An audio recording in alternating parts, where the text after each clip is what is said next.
So I realize that this video is very late.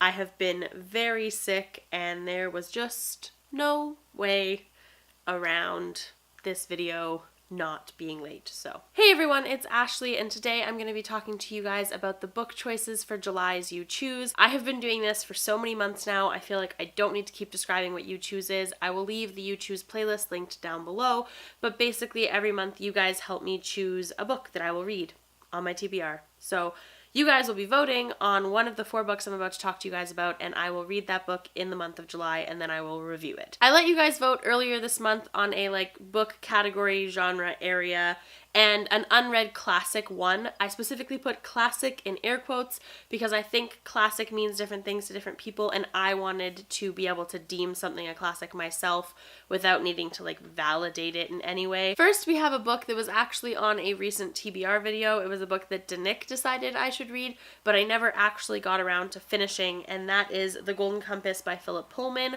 I think I've read the first 80 pages of this. I read it about 2 months ago when Danick chose the book for me on my TBR. I will also leave that video link down below in case you want to watch it. I let Danick pick my entire TBR for a month. I clearly didn't read all the books that he chose for me, but I really, really want to get to this. I've never read this series. I've always wanted to read this series. So far, I'm really liking the main character. She's super sassy and spunky and totally badass. So I'm really excited to dive into this and hopefully read the entire series. Again, super classic, middle grade. Have never gotten to it. Also, it's not in this list. I didn't pick it because I thought picking Golden Compass and this book would be too much, but I've also never read Narnia. So, next we have another middle grade book. Actually, 3 of the 4 books in this video are middle grade books, and the next one is Howls Moving Castle by Diana Wynne Jones. I've never seen the movie. I've never been spoiled about what happens. I've somehow lived in a Howls Moving Castle bubble, and I really want to see this movie, so I really want to read the book because I have to read the book before seeing the movie because that's how it works? Question mark? But I do know that this follows a young girl and a wizard and a moving castle and a curse. I don't know anything else. I don't know who curses whom. I don't know how the curse works. I don't know how they connect in any way. I just know those little tidbits of information about the book, and I'm very excited about reading it. It's another one of those middle grade ones that I've always wanted to get around to. I just never actually have. Speaking of middle grade books and middle grade movies, I have Tuck Everlasting by Natalie Babbitt. I have watched this movie so many times. I remember when I was a kid, this was one of my absolute favorite movies of all time. It was probably the first movie where the ending wasn't what young Ashley thought it would be, but in a good way, in a very, very, very good way. And I've never read the book. I don't know if the book is the same. I don't know if the ending's the same. I don't know if the content's the same.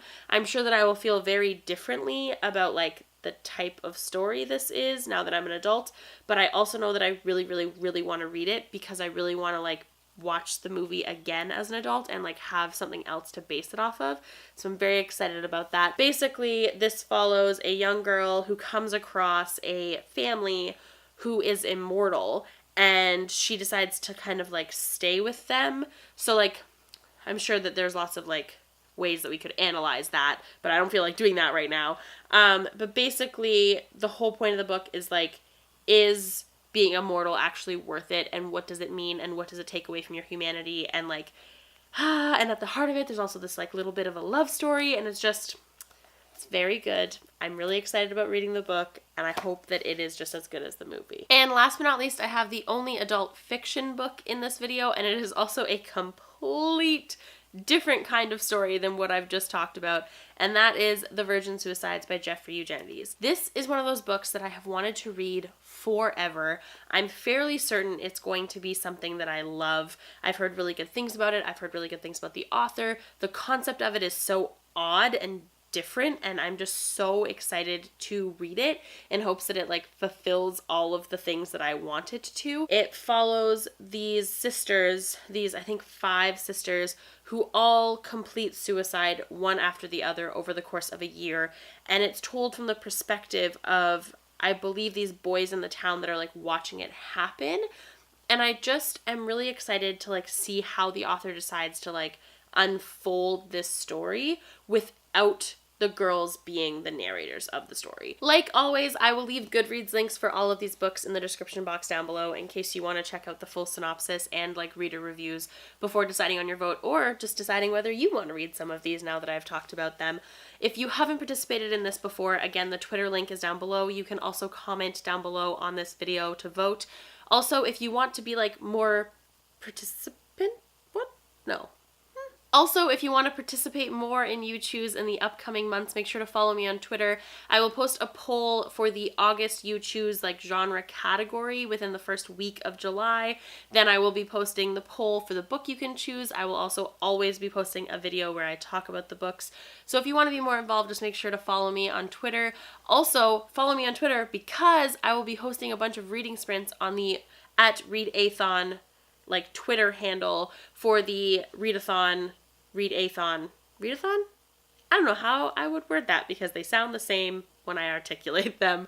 I will also leave the Canadian Readathon announcement video and TBR video once it's posted down below for you guys. But basically, I'm going to be reading Canadian books for a whole week with some amazing Canadian people and running some sprints. So make sure to check that out. And other than that, I will see you guys soon with another video. Happy reading.